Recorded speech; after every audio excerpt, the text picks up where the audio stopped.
जय हिंद दोस्तों, स्वागत है आप सभी का आज के इस इम्पोर्टेंट सेशन के अंदर। और आज का जो सेशन है, वरिष्ठ अध्यापक सेकंड ग्रेड एग्जाम का इंडियन इकोनॉमिक्स का जो अगला पार्ट हमने लिया है वो है भारत में सेवा क्षेत्र में वृद्धि और विकास। और इसके अंदर हमने लिया है 2026 तक का डेटा, यानी कि अभी इंडियन जो इकोनॉमिक्स, इंडियन जो आर्थिक सर्वेक्षण, भारत का आर्थिक समीक्षा आई, उसके अंदर सेवा क्षेत्र के अंदर कौन से महत्वपूर्ण इसमें डेटाज आए हैं। सेवा क्षेत्र के अंदर जितने भी इसके उप क्षेत्र हैं उनके महत्वपूर्ण आंकड़े पड़ेंगे। पीआईबी इसका हमने जो और सोर्स लिया है ना, इसका सोर्स जो क्या रहेगा, इसका सोर्स रहेगा पीआईबी।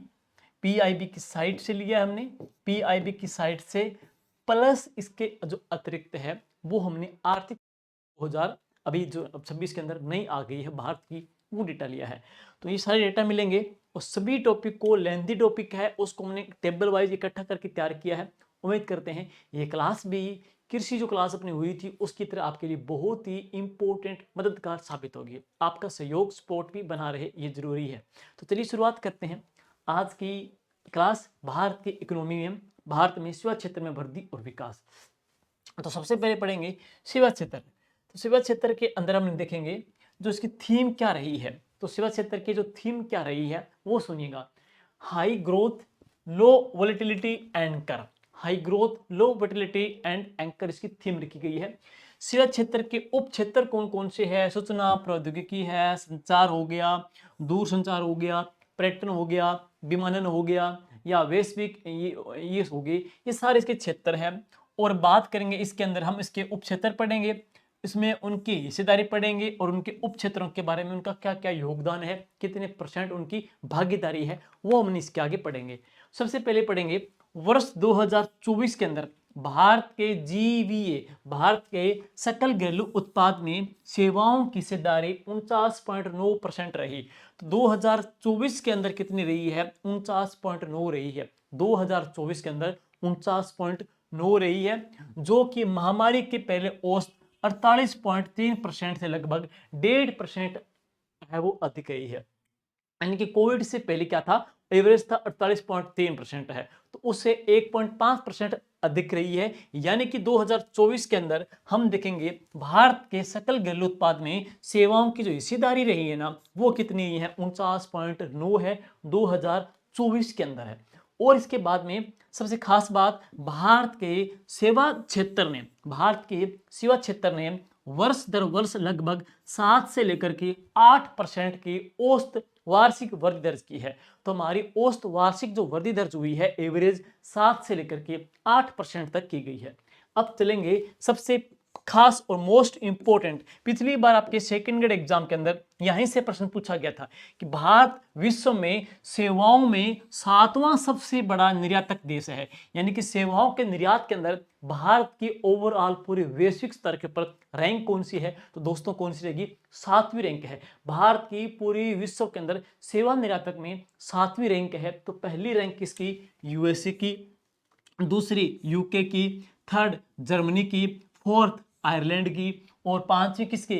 चाइना की, छठी किसकी? फ्रांस की, और सातवीं है भारत की। लेकिन लास्ट एग्जाम के अंदर, पिछले ग्रेड 2 के अंदर ये प्रश्न पूछा गया था, वैश्विक सेवा निर्यात में हमारी रैंक तो 7वीं है, लेकिन भारत विश्व के कुल सेवा निर्यात में भारत की हिस्सेदारी या भारत का अंश, योगदान है, वो कितने परसेंटेज है? तो वैश्विक स्तर पे भारत की जो हिस्सेदारी है ना, वो है 4.3। माइंड में बिठा लीजिएगा, 4.3 हिस्सेदारी है। रैंक हमारी कौन सी है? 7वीं रैंक है। पहली रैंक किसकी आ जाएगी? यूएसए की पहली रैंक आ जाएगी। बस मेन प्रश्न सीधा यहां से उठ जाएगा, रैंक पूछेगा, हिस्सेदारी पूछेगा। अब देखो विश्व के सेवाओं के व्यापार में भारत की हिस्सेदारी क्या रही है। देखो 2005 में क्या थी? 2% थी, तो वहां से दुगनी होकर के 2024 में कितनी हो गई है? 4.3 हमारी भागीदारी हो चुकी है। और वित्त वर्ष 2026 के जो अनुमान लगाते हैं, देखो 2026 का अग्रिम एक अनुमान लगाया जाता है, एक आइडिया लगाया गया है, फिक्स नहीं है, ये आइडिया लगाया गया है। 2026 के अग्रिम अनुमान के अकॉर्डिंग सकल मूल्यवर्धन में, सकल मूल्यवर्धन में सेवा क्षेत्र की जो हिस्सेदारी है ना, वो अब तक की सबसे ज्यादा 56.4% है, में भी हो जाएगी। यानी कि एक प्रकार से अनुमान लगाया गया है कि फाइनेंशियल ईयर 2026 के अग्रिम अनुमान के अकॉर्डिंग है वो कितनी हो जाएगी? तो 4% हो जाएगी। और सेवा क्षेत्र को अर्थव्यवस्था का तृतीय क्षेत्र कहते हैं। हम टॉपिक पढ़ रहे हैं अर्थव्यवस्था, तो अर्थव्यवस्था का तीसरा जो बड़ा क्षेत्र कहा जाता है तो वह कौन सा है? सेवा क्षेत्र को अर्थव्यवस्था का तीसरा क्षेत्र भी दोस्तों इसको बोल देते हैं, तीसरा क्षेत्र है। अब बात करेंगे देश में सबसे ज्यादा जो सक्रिय कंपनियां है ना, यानी कितनी है? 65 है। वो कौन से सेक्टर के अंदर है? वो सारी सारी सेवा क्षेत्र के अंदर है। सर्वाधिक जो कंपनियां है वो सर्विस क्षेत्र के अंदर आ जाएगी। अब हम बात करेंगे टोटल जीडीपी के अंदर सेवा क्षेत्र, टोटल जीडीपी के अंदर सेवा क्षेत्र के जो उप क्षेत्र है उनकी भागीदारी 2025-26 में कितनी कितनी रही है। तो सबसे पहले देखेंगे 15.8% है ना, वो किसकी है? व्यापार की। होटल हो गया, ये उप क्षेत्र है। व्यापार है, होटल है, परिवहन है, संचार है, प्रसारण है, ये सारे के सारे कितने हैं? 15.8% भागीदारी देते हैं। अब बात करेंगे लोक प्रशासन एवं रक्षा और अन्य सेवाओं की भागीदारी कितनी है? 13.8% आ जाएगी। और इसके अलावा वित्तीय, अचल संपत्ति और पेशेवर जो सेवाएं हैं, पेशेवर सेवाओं के अंदर जो व्यावसायिक सेवा कह सकते हो, डॉक्टरी, चिकित्सा, वकील वगैरह, ये सारी सेवाओं की बात करेंगे, ये कितनी आ जाएगी? 21.4 आ जाएगी। तो पेशेवर व्यावसायिक सेवाएं 21.4 है। लोक प्रशासन, रक्षा, डिफेंस, ये कितनी? 13.8% है। व्यापार, होटल, परिवहन की बात करेंगे, ये 15.8% आ जाएगी। अब बात करेंगे प्रथम 6 माही फाइनेंशियल ईयर 2026 में सेवाओं की जो वृद्धि दर है वो कितनी रही है? 9.3% रही है। और सकल घरेलू उत्पाद के अंदर वित्तीय वर्ष 2026 में सेवाओं की जो हिस्सेदारी है वो 53.6% तक पहुंच गई है। जबकि 2025 अपने को देखना है, वित्तीय वर्ष 2025 में कितनी थी? 49.9 थी। 2025 में कितनी थी? 49.9%। एक बार देख लेना। और इसके बाद में सकल घरेलू उत्पाद में सेवाओं का जो व्यापार का जो हिस्सा है ना वो कितना था? 14.6%। ये वेरी वेरी इंपॉर्टेंट है कि 2024 के अंदर सेवाओं, घरेलू उत्पाद में सेवाओं का जो व्यापार हिस्सा है वो 14.6% है, वो दर्ज किया गया है। और अब चलेंगे इसके निर्यात के आंकड़े क्या क्या है। यानी कि वित्तीय वर्ष 2025-26 में भारत का जो सेवा जो निर्यात है ना वो था कितना? 387.93 बिलियन डॉलर। ये सारे आंकड़े आपको आर्थिक समीक्षा भारत से लिए गए हैं जो अब वाली है। तो 2025-26 में भारत का सेवा निर्यात कितना? 387.93 बिलियन डॉलर, 387.93 बिलियन डॉलर है। हमारे यहाँ पे सेवाओं का क्या है? निर्यात किया गया, बाहर किसी देश में भेजा गया है और दर्ज किया गया। जबकि सेवाओं का जो आयात है ना वो इसी अवधि में 2025-26 में अप्रैल से लेके फरवरी तक में, यानी कि बाहर से जो सेवाएं हमारे यहाँ पे आई हुई है तो उनका कितना था? 186.98 अरब यूएस डॉलर पहुंच गया है। यानी कि बात आती है अधिशेष की। यानी कि अधिशेष में क्या होता है कि जो हम चीज किसी देश से मंगाते हैं वो कम बेचते कहीं पे ज्यादा है, यानी कि प्रॉफिट को शो कर रहा है। तो इसमें जो व्यापार का जो अधिशेष यानी कि जो फायदा कह सकते हैं, बेनिफिट कह सकते हैं, वो कितने डॉलर तक का पहुंचा? ये 200.96 अरब यूएस डॉलर तक पहुंचा है। यानी कि सेवाओं का जो निर्यात है ना वो तो दर्ज हुआ था 383.93 बिलियन डॉलर, लेकिन आयात कितना है? 186.98 अरब डॉलर है। तो व्यापार जो अधिशेष है ना वो 200.96 अरब यूएस डॉलर तक पहुंच गया है। तो इंपोर्ट, एक्सपोर्ट और व्यापार अधिशेष भी एक बार आप देख लेना। और अब बात करते हैं सॉफ्टवेयर एवं सूचना प्रौद्योगिकी की सेवाएं। हर एक सेक्टर की हम सेवाएं पढ़ेंगे। पहले है सॉफ्टवेयर और सूचना प्रौद्योगिकी की सेवाएं। तो भारत विश्व में तीसरा सबसे बड़ा इकोसिस्टम है। हमने पीछे पढ़ा था सेवा निर्यात में हमारी रैंक कौन सी है? 7वीं रैंक है। हिस्सेदारी 4.3 है। अब आईटी और सॉफ्टवेयर की बात करेंगे तो भारत विश्व के अंदर तीसरा सबसे बड़ा क्या है? इसमें सिस्टम है, थर्ड है। और फाइनेंशियल ईयर 2025 में सॉफ्टवेयर, आईटी सेवा निर्यात में 7.3% की वार्षिक वृद्धि है वो दर्ज की गई है। जबकि 2024 के अंदर कितनी थी? 2.3% थी। भारत के कुल सेवा निर्यात में आईसीटी, सूचना प्रौद्योगिकी, दूरसंचार, व्यावसायिक सेवाओं की जो हिस्सेदारी है वो लगभग कितनी पहुंच गई है? 75% तक पहुंच गई है। और एक प्रश्न और है, जैसे इकोसिस्टम की बात करेंगे हम तीसरे स्थान पे है, लेकिन वैश्विक स्तर पे डिजिटल सेवाओं में हमारी रैंक कौन सी है? 5वीं रैंक है। तो वैश्विक स्तर पे डिजिटल जो सेवाएं हैं हम 5वीं रैंक है, इकोसिस्टम में 3rd आ जाएंगे, सेवा निर्यात के अंदर हम 7वीं रैंक पे आ जाएंगे। और अब चलते हैं नेक्स्ट।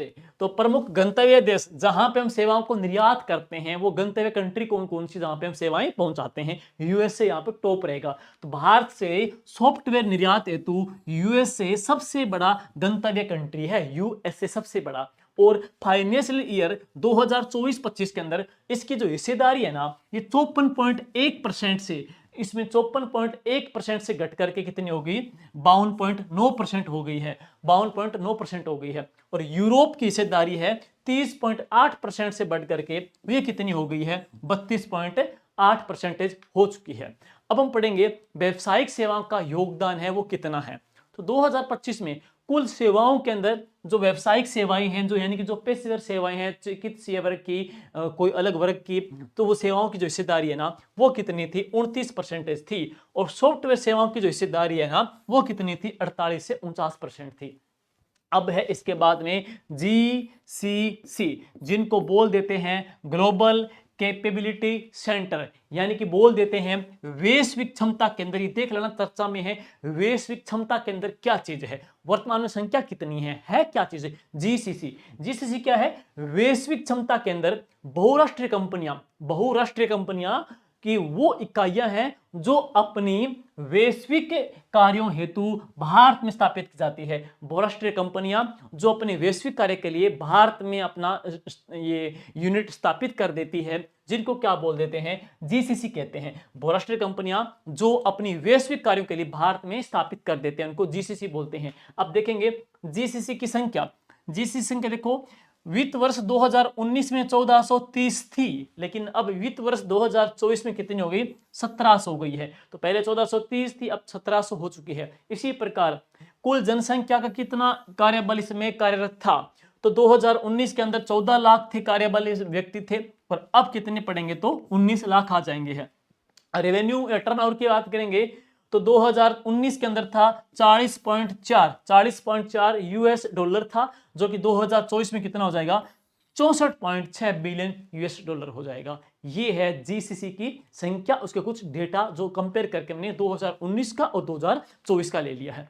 अब चलते हैं कृत्रिम बुद्धिमत्ता कौशल, एआई वर्तमान में काफी चर्चा में है। मे बी एआई का प्रश्न आपके एग्जाम में डाल सकता है, तो एआई काफी चर्चित है। आर्टिफिशियल इंटेलिजेंस, स्टैनफोर्ड विश्वविद्यालय की एआई जो इंडेक्स थी, स्टैनफोर्ड विश्वविद्यालय ने जारी की थी एआई इंडेक्स 2025 की रिपोर्ट जारी की थी। उसके अकॉर्डिंग भारत वैश्विक स्तर पे, पूरे वैश्विक स्तर पे, भारत पूरे वैश्विक स्तर पर इस एआई यानी कृत्रिम बुद्धिमत्ता कौशल में भारत की रैंक कौन सी है, 3rd है। डिजिटल सेवाओं में 5वीं है, इकोसिस्टम में 3rd है। और हम बात करेंगे भारत सेवाओं के निर्यात में कौन से स्थान पे है, तो 7वें स्थान पे आ जाएगा। भारत ने यूनाइटेड किंगडम, दक्षिण कोरिया, सिंगापुर, जापान को पीछे छोड़ते हुए 3rd रैंक हासिल की है। तो भारत 3री रैंक के ऊपर आ चुका है। वेरी वेरी इंपॉर्टेंट है, आर्टिफिशियल इंटेलिजेंस के अंदर है, भारत 3री रैंक पे आ चुका है। ये मोस्ट इंपॉर्टेंट है, इसको अच्छे से कर लेना, आगामी एग्जाम में आपका प्रश्न छप सकता है। 2016 से लेकर के 2024 के बीच में एआई प्रतिभा में सर्वाधिक जो बुद्धि वो कहां पे दर्ज हुई है, वो भारत में दर्ज की गई है। और अब बात करेंगे डेटा सेंटर, जो कि एक उभरती शक्ति के रूप में पहचान बनाता है। डेटा सेंटर कितने स्थापित है, सबसे पहले 2025 में दूसरी तिमाही में लगभग आंकड़ा जो केंद्र है, डेटा सेंटर केंद्र है, ये 1.4 गीगावाट से बढ़ करके 2030 तक 8 गीगावाट तक पहुंचने का गेस है। वापिस सुनिएगा, डेटा सेंटर उभरती शक्ति 2025 में जो आंकड़ा केंद्र डेटा सेंटर का है वो 1.4 गीगावाट से बढ़ करके 2030 तक है 8 गीगावाट तक पहुंचने की आइडिया या अनुमान है। और नेस्कॉम के अकॉर्डिंग विश्व का लगभग 20% डेटा भारत में, नेस्कॉम के अकॉर्डिंग वर्ल्ड का टोटल 20%, विश्व का लगभग 20% डेटा भारत में क्रिएट या उत्पन्न होने के बावजूद भारत में वैश्विक स्तर का केवल 3% डेटा सेंटर स्थापित है। यानी कि यूं पढ़ेंगे 20% क्रिएट और भारत में कितना है 3%। का समझ रहे हो बात। यहाँ यूनेस्को की रिपोर्ट कहती है कि पूरे विश्व का लगभग 20% डेटा भारत में उत्पन्न होने के बावजूद भारत में सिर्फ 3% डेटा सेंटर ही स्थापित है। जिसको एक ग्राफ से हम समझेंगे तो भारत के अंदर 39 कहां पड़ेंगे, कर्नाटका के अंदर है, अदर में 15 पड़ेंगे, यूपी में 5, तमिलनाडु 5, हरियाणा 6, तेलंगाना 7, दिल्ली में कितने 9 और महाराष्ट्र में कितने हैं 14। और भारत की प्रौद्योगिकी स्टार्टअप इकोसिस्टम ये हमने पीछे पढ़ लिया। भारत का आईसीटी आईटी और प्रौद्योगिकी है, इंफॉर्मेशन टेक्नोलॉजी है, इकोसिस्टम है, पूरे विश्व का तीसरा सबसे बड़ा सेक्टर है। और डिजिटल सेवाओं के अंदर हम 5 स्थान पे काबिज है। और एआई के अंदर हम 3rd स्थान पे आ चुके हैं। सेवा निर्यात के अंदर हम 7वें स्थान पे आ चुके हैं। अब बात करेंगे एआई बुद्धिमत्ता के अधिक उपयोग वाली सेवाएं जिनको कैटेगरी वाइज डिवाइड किया गया है। पढ़ भी सकते हो, ना भी पढ़ो, छोड़ दो, इतना कोई महत्वपूर्ण ये नहीं है। देखो सॉफ्टवेयर सेवाएं है ना, ये एआई के बाद में, एआई के अपनाने के बाद में इसमें क्या कुछ इंक्रीज हुआ है, क्या कुछ डिक्रीज हुआ है, क्या बढ़ोतरी कौन से सेक्टर में कितनी हुई है। तो एआई बुद्धिमत्ता के अधिक उपयोग से सॉफ्टवेयर जो सेवाएं है ना, इसे अपनाने के बाद में निर्यात में 44% वृद्धि देखी गई है। और व्यावसायिक जो सेवाएं हैं इसके अपनाने के बाद में उसमें 67% वृद्धि देखी गई है। जबकि वित्तीय सेवाएं अपनाने के बाद में भी इसमें क्या वृद्धि, तीनों में क्या वृद्धि ही दर्ज हुई है एआई के आने के बाद में है। सेवा क्षेत्र और रोजगार का क्या दोनों का संबंध है यहां पढ़ेंगे। देखो कुल रोजगार में सेवाओं का जो हिस्सा है ना वो कितना है 30%। कार्यबल टोटल रोजगार के अंदर सेवाओं का जो हिस्सा कितना है 30% है। यहां देखेंगे कर्नाटका, महाराष्ट्र, तमिलनाडु, तेलंगाना मिलकर के सेवा आउटपुट का लगभग 40% हिस्सा बनाते हैं। कल कहा भी जाए सेवा का लगभग 40% जो हिस्सा बनाने वाले स्टेट कौन कौन से हैं, तो उसके अंदर हम देखेंगे कर्नाटका, महाराष्ट्र, तमिलनाडु, तेलंगाना ये सारे मिलकर के 40% का हिस्सा क्रिएट करते हैं। और नीति आयोग ने अक्टूबर 2025 में एक नई पहल करते हुए भारत में सेवा क्षेत्र को 15 बड़े उप क्षेत्रों में भी डिवाइड कर दिया है। नीति आयोग के द्वारा सेवा क्षेत्र को 15 बड़े उप क्षेत्रों में भी इन्होंने विभाजित या क्लासिफाइड कर दिया गया है। अब देखेंगे अगला सेक्टर कौन सा है, पर्यटन सेक्टर। नेक्स्ट है वो कौन सा, पर्यटन सेक्टर। तो जीडीपी के अंदर यात्रा और पर्यटन की जो भागीदारी है ना 2023-24 के अंदर वो कितनी दर्ज की गई, 5.22% है वो दर्ज की गई है। और वर्ष 2025 में भारत में लगभग 90.2 लाख विदेशी पर्यटक आए। तो भारत में कुल विदेशी पर्यटक कितने आए हैं, 90.2 लाख विदेशी पर्यटक भारत में टोटल आए हैं। और पर्यटन से होने वाली विदेशी मुद्रा आय वर्ष 2025 में 35 बिलियन यूएस डॉलर तक पहुंच गई है। पर्यटन क्षेत्र ने देश में कुल रोजगार का 13.34% हिस्सा कवर कर लिया है। और यात्रा एवं एक रिपोर्ट आई है, सूचकांक जारी किया गया था, कौन सा, यात्रा एवं पर्यटन विकास सूचकांक, जो कि TTDI की रिपोर्ट जारी हुई 2025 की, उसमें हमारी रैंक कौन सी 39वीं रैंक हासिल की गई है।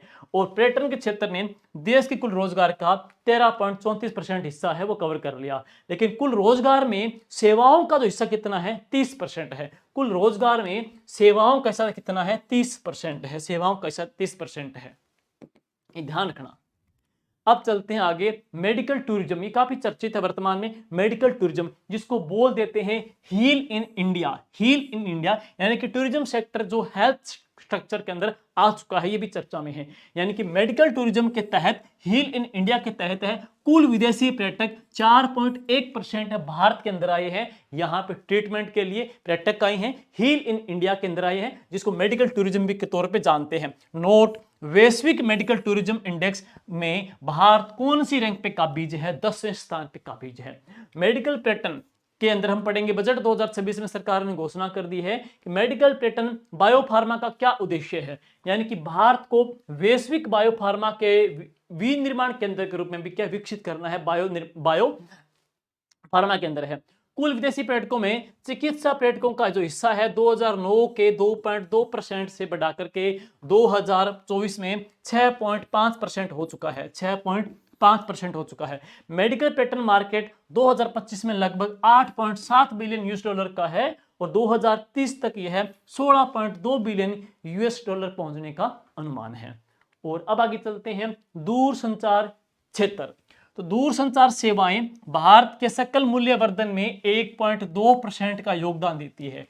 भारत के सकल मूल्यवर्धन में दूरसंचार सेवा का योगदान है 1.2% का योगदान भागीदारी रहेगी। और शहर क्षेत्र का कुल रोजगार में 30% आपने पढ़ ही लिया था, पर्यटन का भी आपने पढ़ लिया। अब देखो कुल टेलीफोन संपर्क में नवंबर 2025 तक 1.2 बिलियन से अधिक है टेलीफोन ग्राहक 86.8%। ये प्रश्न पूछा गया था पिछली एग्जाम सेकंड ग्रेड के अंदर। देखो कुल टेलीफोन संपर्क में नवंबर 2025 तक 1.2 बिलियन से तो अधिक हैं। और टेलीफोन का जो ग्राहक है ना, टेलीफोन ग्राहक क्या है वो कितने हैं, 86.8% है। ब्रॉडबैंड यूजर के बाद हम बात करेंगे ब्रॉडबैंड यूजर के साथ में, ब्रॉडबैंड उपयोगकर्ता के साथ भारत क्या है, दूसरा सबसे बड़ा दूरसंचार बन गया है। तो पहला सबसे बड़ा दूरसंचार बाजार है वो कौन सा है, चाइना है। और ब्रॉडबैंड उपयोगकर्ता के साथ में दूसरा सबसे बड़ा दूरसंचार बाजार बना है कौन सा, भारत बना है, चाइना है वो पहले स्थान पे है। मोबाइल डेटा खपत में, मोबाइल डेटा खपत के अंदर क्या है, भारत दुनिया में पहले स्थान पे है। ब्रॉडबैंड के अंदर हम दूसरे स्थान पे है, तो हम मोबाइल डेटा खपत के अंदर है। तो मोबाइल डेटा खपत कहाँ पे हो रहा है, किस दिशा में हो रहा है, वो भी अपने आप एक मायने रखता है। तो मोबाइल डेटा खपत के अंदर हम कौन से स्थान पे, पहले रैंक के ऊपर है। और प्रति व्यक्ति औसत डेटा खपत कितना होता है वो देख लीजिएगा। प्रति व्यक्ति औसत डेटा खपत प्रति माह लगभग कितना होता है, 25 GB डेटा प्रति व्यक्ति पर माह डेटा का खर्च करता है। खपत में हम फर्स्ट रैंक पे है, और ब्रॉडबैंड उपयोगकर्ता के अंदर हम दूसरे रैंक पे है। पहले पे कौन सा आ जाएगा, चाइना आ जाएगा। और अब चलते हैं 4G कवरेज है। तो हमारा यहाँ पे भारत का कुल कितना क्षेत्र 4G का कवरेज हो चुका है, भारत में 98.5% जो हिस्सा भारत का है वो 4G को कवरेज कर लिया है। और जून 2026 तक का टारगेट है कि जून 2026 तक टोटल यह है 100% आबादी को क्या पूरा कवरेज कर लेगा। और अब है भारत में डेटा का जो टैरिफ है, भारत में डेटा का जो टैरिफ है वर्ल्ड के जितने भी जो कंट्री है उनके मुताबिक ये क्या बहुत ही सस्ता है। तो भारत का डेटा टैरिफ विश्व के संदर्भ में बहुत सस्ता है। और 2014 में लगभग 300 रुपए प्रति जीबी था। तो 2014 में क्या था कि प्रति जीबी था 300 रुपए का ये खर्चा था। 2025 में कितना हो गया है, 2025 के अंदर 8.3 रुपए प्रति जीबी हो गया। तो ये डिफरेंट है, 2014 में 300 रुपए प्रति जीबी, जो आज 2025 के अंदर है 8.3 रुपए प्रति जीबी का हो चुका है। और आगे चलेंगे, भारत का साइबर सुरक्षा बाजार 2023 में $6.0 बिलियन का आंका गया है। और भारत की साइबर सुरक्षा में 98.49 स्कोर के साथ विश्व के सबसे मजबूत देशों में एक है। तो साइबर सिक्योरिटी के अंदर, साइबर सुरक्षा के अंदर भारत विश्व के मजबूत देशों के अंदर है, जिसको रखा गया है कौन सी रैंक में, साइबर सिक्योरिटी के अंदर हमारा जो स्थान है ना, भारत का स्थान है वो कौन सा है, टायर फर्स्ट के अंदर है, टायर फर्स्ट के अंदर है, टीयर फर्स्ट के अंदर भारत को रखा गया है। टीयर फर्स्ट के अंदर स्पेलिंग देख लेना, टीयर बोलते हैं, टीयर फर्स्ट में भारत को रखा गया है, साइबर सिक्योरिटी के अंदर है। अब बात करेंगे भौतिक कनेक्टिविटी के ऊपर जो सेवाएं हैं वो कौन कौन सी है, भौतिक कनेक्टिविटी की आधारित सेवाएं हैं वो कौन कौन सी है। तो परिवहन सेवाएं सकल मूल्यवर्धन में लगभग 4.3% का योगदान देती है। परिवहन सेवाएं देती है 4.3% का योगदान दे रही है।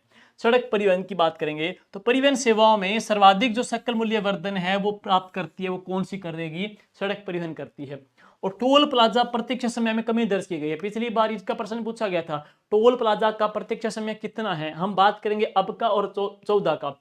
2014 में टोल प्लाजा का जो टाइम था 2014 में वो था प्रति वाहन था 743 सेकंड था प्रति वाहन। और 2024 में कितना हो गया, प्रति वाहन हो गया 47 सेकंड है प्रति वाहन हो गया, ये टाइम हो गया। और 2025-26 में कितना हो गया है, 40 सेकंड प्रति वाहन हो चुका है। टारगेट क्या किया गया है, इसका लक्ष्य रखा गया है 10 सेकंड प्रति वाहन रखने का, ये टारगेट रखा गया है। और फास्ट टैग से पहले जो प्रतीक्षा समय था ना वो था 12.23 मिनट प्रति वाहन था, जो कि अब कितना है 40 सेकंड ये हो रहा है। टारगेट आगे करने कितना है, 10 सेकंड करने का इसको टारगेट सरकार ने रखा है। और 2028-29 तक सभी 4 लेन प्लस नेशनल हाईवे एवं हाई स्पीड कॉरिडोर है ना, वो बाधा मुक्त टोल भी होंगे। इन सभी को क्या है, बाधा मुक्त टोल फ्री, इनको टोल बाधा मुक्त इनको टोल जैसे टोल तो लगेगा, उनके ऊपर क्या स्कैनर वगैरह से कुछ सिस्टम होगा जहाँ पे रुकना नहीं पड़ेगा, ऑटोमेटिक खाते वगैरह से ये ट्रांजैक्शन इनकी हो जाएगी, टोल कट जाएगा यहाँ पे। इस प्रकार से इनको क्या है, वो कौन कौन सी है, 4 लेन प्लस नेशनल हाईवे है, हाई स्पीड कॉरिडोर है, इन सभी को क्या है, बाधा मुक्त टोल वहां पे स्थापित किए जाएंगे। और अब है 20 फरवरी 2026 की अधिसूचना के अनुसार 1 अप्रैल 2026 से टोल प्लाजा के ऊपर केस पूरी तरह से बंद का लक्ष्य रखा गया है। तो देखो केस है ना, वो बंद करने का टारगेट रखा गया है, खाली ऑटोमेटिक स्कैन होगा और वहां पे आपके अकाउंट से पैसा कट जाएगा। ये लक्ष्य है, 1 अप्रैल 2026 से सरकार का टारगेट है। और इसके बाद में भारत में कुल राष्ट्रीय राजमार्गों की लंबाई कितनी है, 1,46,572 किलोमीटर है। ये रिपोर्ट कब तक की है, ये रिपोर्ट है 31 दिसंबर 2025 तक की है। और राष्ट्रीय राजमार्ग निर्माण की जो एवरेज टाइम है कि वो कितना है, तो प्रतिदिन 34 किलोमीटर नेशनल हाईवे का निर्माण पूरा भारत में किया जा रहा है, ये एवरेज ली गई है। इंडियन रेलवे, भारतीय रेलवे विश्व का चौथा सबसे बड़ा नेटवर्क है, वर्ल्ड का चौथा सबसे बड़ा नेटवर्क है वो इंडियन रेलवे। और रेलवे स्टेशन कितने हैं, 8016 है दिसंबर 2025 तक। अमृत भारत स्टेशन के तहत 1318 स्टेशनों का पुनर्विकास किया जा रहा है। दिसंबर 2025 तक देश में कुल 164 तो वंदे भारत ट्रेन चल रही है और 2 वंदे भारत स्लीपर सेवा चल रही है। तो वंदे भारत स्लीपर जो सेवाएं चल रही है वो कितनी तो है 2, लेकिन 164 वंदे भारत ट्रेन है देश में चलाई जा रही है। कुल जो रेलवे स्टेशन कितने हैं, 8016 है। और अमृत भारत स्टेशन के तहत 1318 स्टेशनों को क्या वापस पुनर्विकसित किया जा रहा है। और आगे चलते हैं, विमानन सेवाएं जलमार्ग पोत। तो विमानन सेवाओं के लिए एक ऐप लॉन्च किया गया था, सागर सेतु ऐप, जिसके संचालन के लिए ऐप लॉन्च किया गया है। वायु मार्ग, भारत का 3rd बड़ा जो घरेलू विमानन बाजार है वो कौन सा वायु मार्ग है। भारत ने 2047 तक भारतीय जहाज निर्माण और जहाज मरम्मत को वैश्विक स्तर पे टॉप 5 में लाने के लिए मेरी टाइम इंडिया विजन 2030 भी शुरू की गई है। इसका टारगेट क्या, टॉप 5 के अंदर इसको स्थान दिलाना है। और नेक्स्ट, अमृतकाल विजन 2047 सरकार ने शुरू की है।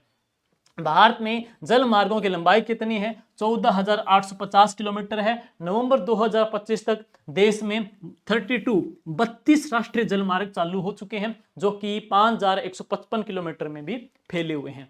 और आगे चलते हैं, क्रय प्रबंधन सूचकांक PMI, इसका प्रश्न भी आया हुआ है एग्जाम के अंदर। PMI जिसको बोलते हैं क्रय प्रबंधन सूचकांक, क्या है, यह है बाजार में आर्थिक रुझानों के बारे में बताता है।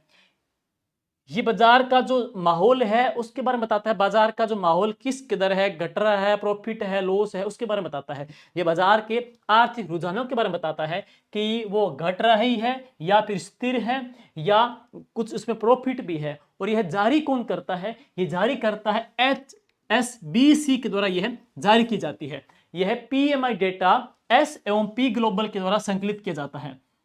अब बात करेंगे PMI क्रय प्रबंधन सूचकांक, जो फरवरी 2026 के अंदर था ना हमारा भारत का, वो कितना था, 58.4। फरवरी 2026 के अंदर हमारा PMI सूचकांक हमारा भारत का कितना रहा है, 58.4 PMI रहा है।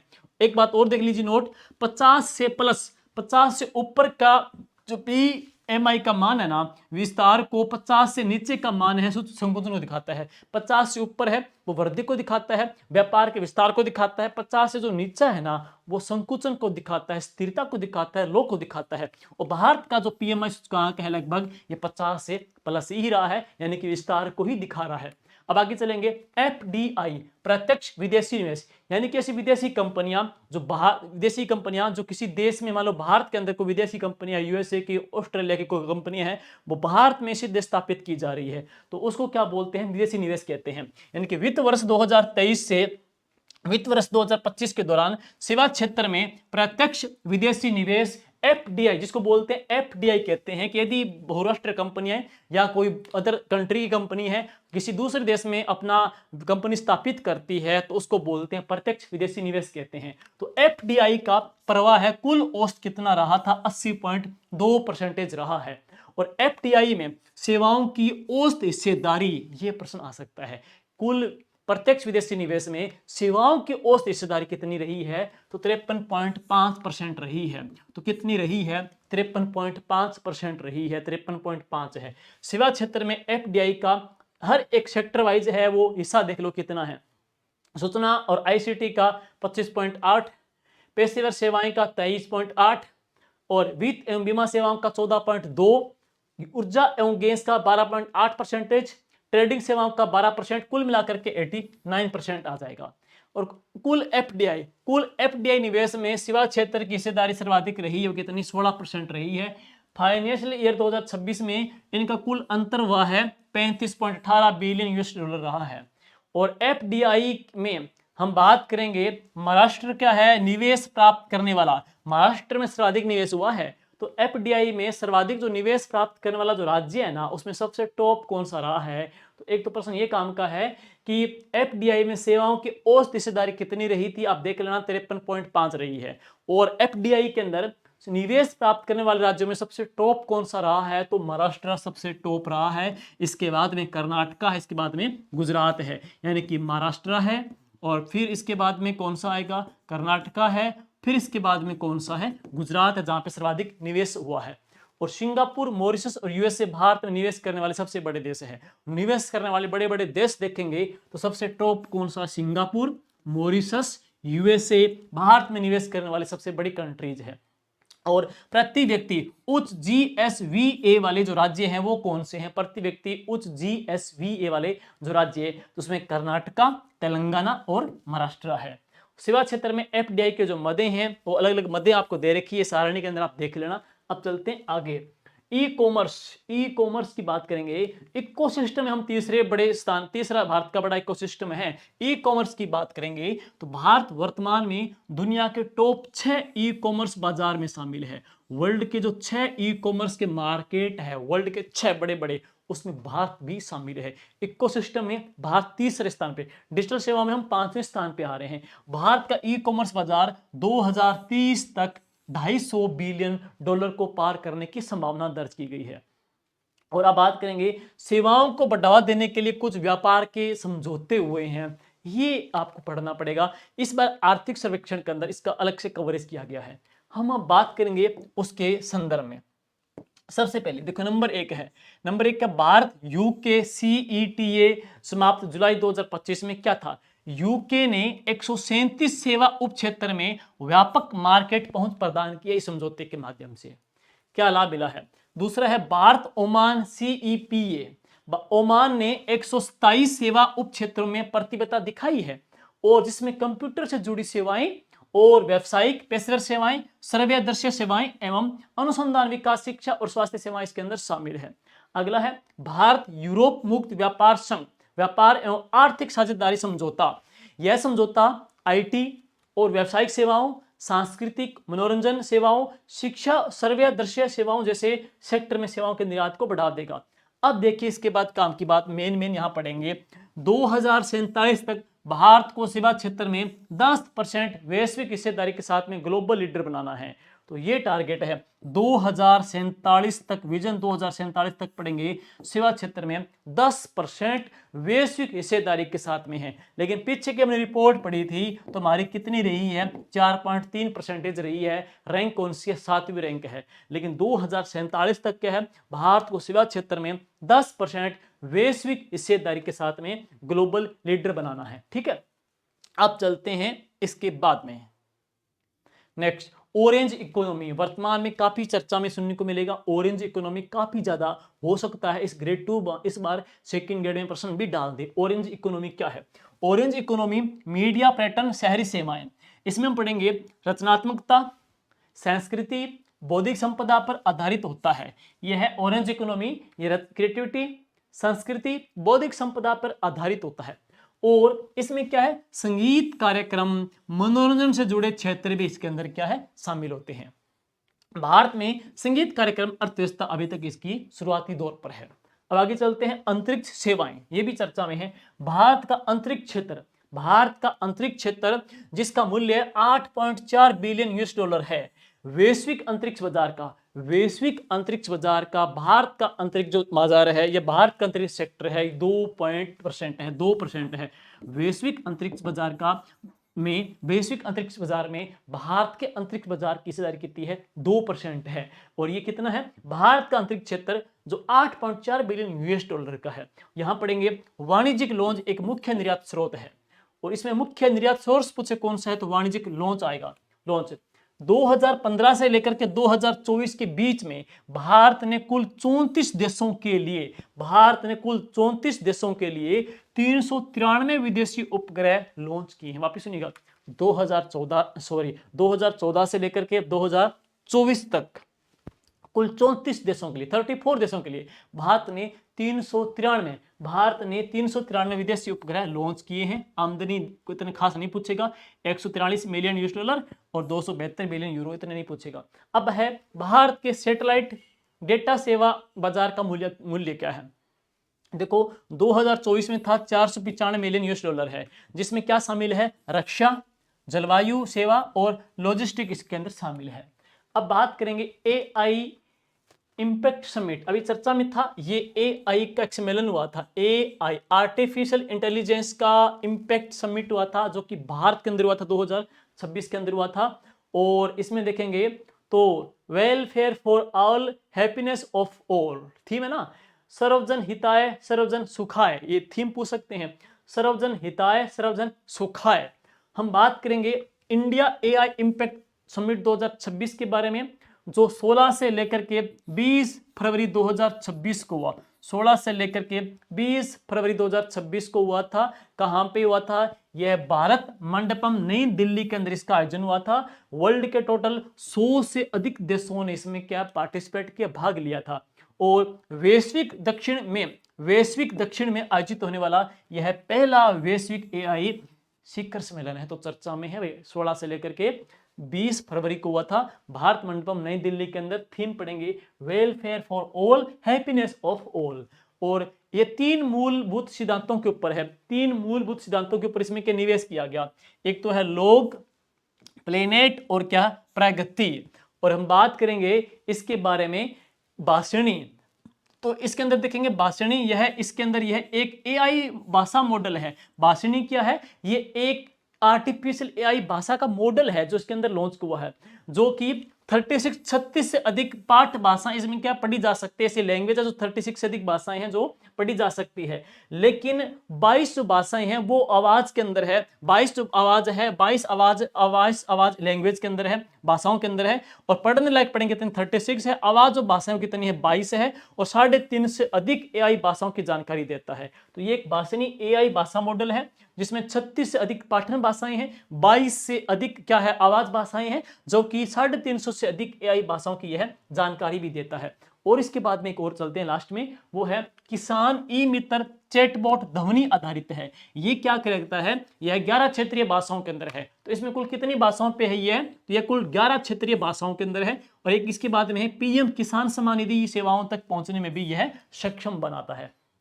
तो ये था सेवा क्षेत्र के बारे में महत्वपूर्ण घटनाक्रम। एक बार वापस मैं रिपीट करूंगा, बड़ा बड़ा प्रश्न वापस रिपीट करेंगे सेवा क्षेत्र के बारे में। जितना जो आपने पीछे पढ़ा है उसका क्विक, खास, शॉर्ट एंड स्वीट वापस रिपीट करेंगे। सबसे पहले हम देखेंगे तो विश्व के निर्यात में सेवा क्षेत्र के अंदर भारत की हिस्सेदारी कितनी है? 4.3% है। सेवा क्षेत्र का हमारा स्थान कौन सा है? 7वां है। लेकिन विजन 2047 तक क्या है? सेवा क्षेत्र में हमारी पार्टनरशिप 10% करके वैश्विक स्तर पे भारत को सेवा क्षेत्र के अंदर एक लीडर के रूप में एस्टेब्लिश करना है। और इसके पश्चात में बात करेंगे इकोसिस्टम। भारत का इकोसिस्टम वर्ल्ड का 3रा सबसे बड़ा इकोसिस्टम है। नेक्स्ट, डिजिटल सेवाओं के अंदर भारत की रैंक कौन सी है? 5वीं रैंक है। सॉफ्टवेयर निर्यात सर्वाधिक किसको होता है? हम USA को करते हैं। और इसके बाद में AI सूचकांक 2025 के अंदर भारत कौन सी रैंक पे आ गया? 3rd रैंक पे आ गया। यात्रा एवं पर्यटन विकास सूचकांक 2025 की जो रिपोर्ट आई उसमें हमारी रैंक कौन सी है? 39वीं रैंक है। इसके पश्चात में वैश्विक मेडिकल टूरिज्म के अंदर हमारी रैंक कौन सी है? तो 10वीं रैंक है। ब्रॉडबैंड यूजर की बात करें हम 2री रैंक पे हैं, लेकिन मोबाइल डेटा खपत के अंदर हम पहली रैंक के ऊपर आ रहे हैं। और भारत का जो डेटा टैरिफ है वर्ल्ड का सबसे सस्ता डेटा टैरिफ है। और साइबर सिक्योरिटी के अंदर भारत टायर फर्स्ट के अंदर रैंक बनाता है। टोल प्लाजा की हमारी जो टाइम पीरियड है वो कितना है, 40 सेकंड प्रति वाहन प्रति मिनट हमारा ये टाइम पीरियड है। भारत का रेलवे विश्व का चौथा सबसे बड़ा ये बाजार रेलवे है। और इसके पश्चात में एफडीआई के अंदर सेवाओं का जो अंश कितना है, 53.5% है। ई कॉमर्स की बात करेंगे, भारत का ई कॉमर्स वर्ल्ड के 6 बड़े ई कॉमर्स के अंदर शुमार है। वैश्विक अंतरिक्ष बाजार में भारत की हिस्सेदारी कितनी है, 2% है। और सेवा क्षेत्र का अर्थव्यवस्था के अंदर योगदान पड़ेंगे तो अर्थव्यवस्था का तीसरा बड़ा जो क्षेत्र है वो कौन सा है, सेवा क्षेत्र आता है। और ये कुछ बड़ा डेटा हमने पढ़ा था और इसके साथ साथ के अंदर कुछ और हमने पीछे मैंने करवाया था, जैसे कि सेवा क्षेत्र कुल रोजगार में सेवा क्षेत्र का जो भागीदारी है वो कितनी है, 30% है। तो उम्मीद करते हैं ये क्लास बिल्कुल ऑथेंटिक डेटा के साथ में, पीआईबी के डेटा के साथ में और आर्थिक समीक्षा के साथ में, नया जाने 50 बार इसको देखा है, ढूंढा है, क्रॉस चेक करवाया है। टाइपिस्ट हमारे भाई बंधु है वो तंग आगे के सर टॉपिक को बंद करो, अब तो कितना कुछ आपने चेक करवा लिया। उम्मीद करते हैं हमारी जो मेहनत है काम आएगी, बस आप अच्छे से पढ़ देना। और इसके बाद में एक टॉपिक और कराएंगे, फिर बाद में इन सभी की मैं एमसीक्यू करा दूंगा। उम्मीद करेंगे ये क्लास आपके लिए किफायती मोस्ट इंपोर्टेंट साबित होगी। Thank you, all the best, good luck.